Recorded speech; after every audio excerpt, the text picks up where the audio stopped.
تخيل معايا كده بقالك شهر كامل صايم وتعبان ومستحمل الجوع والعطش وبتقيم الليل، وفي الاخر يتقال لك ان صيامك ده لسه متعلق. ايوه، زي ما بقول لك كده، صيام رمضان بيفضل معلق بين السماء والارض وما يترفعش للرفعه الكامله لربنا غير بحاجه واحده بس: زكاه الفطر. عارف ليه؟ لان احنا بشر، وفي الصيام اكيد فلتت منك كلمه كده ما كانش ليها لازمه، او نظره مش تمام، او حتى شويه تقصير في العباده. الزكاه دي هي اللي بتمسح وبتمحي كل ده وتخلي صيامك يوصل لربنا بدون شوائب. ربنا سبحانه وتعالى بيقول في القران الكريم: قد افلح من تزكى وذكر اسم ربه فصلى. يعني الفلاح والنجاح والقبول مربوط بانك تطهر نفسك بالزكاه قبل ما تروح تصلي العيد. طيب ليه ربنا فرضها؟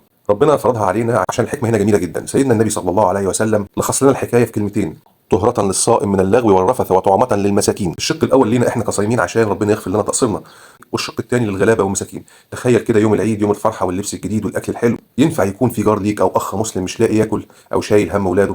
ربنا اراد اننا كلنا نفرح مع بعض في نفس الوقت. الزكاه دي هي العيديه الربانيه اللي بتضمن ان مفيش حد هينام ليله العيد وهو شايل هم لقمته. احنا امه واحده والرحمه هي اللي بتجمعنا. طيب الزكاه دي فرضت على مين؟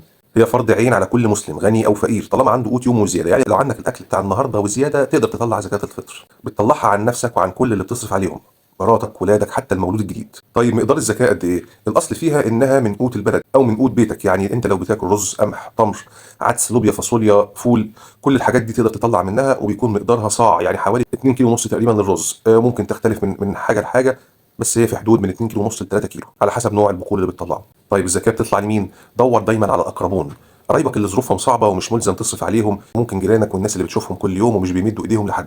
النبي صلى الله عليه وسلم قال: الصدقه على المسكين صدقه، وهي على ذي الرحم اثنتان، صدقه وصله. اهم حاجه بقى التوقيت. مسموح ليك تطلعها من اول يوم في رمضان لحد قبل صلاه العيد، لكن احسن وقت هو قبل الصلاه بيوم او باتنين. خلي بالك، لو الصلاه خلصت وانت لسه ما خرجتهاش فهي كده بقت صدقه عاديه وفاتك اجر زكاه الفطر العظيم، الا لو كنت ناسي او عندك عذر. ما تخليش الدنيا تسرقك وتنسى اهم حاجه في رمضان. في النهايه رمضان فرصه ما يتعوضش. طهر صيامك وفرح محتاج وخلي ايدك دايما هي العليا. سيدنا النبي صلى الله عليه وسلم قال: اتقوا النار ولو بشق تمره. فما بالك باللي بيطلع زكاه فطر كامله وبحب ربنا يتقبل منا ومنكم صالح الاعمال ويجعلنا من عتقائه من النار. لو الفيديو ده فادك شاركه مع غيرك عشان تفكروا، والدال على الخير كفاعل. كل سنه وانتم طيبين. سلام.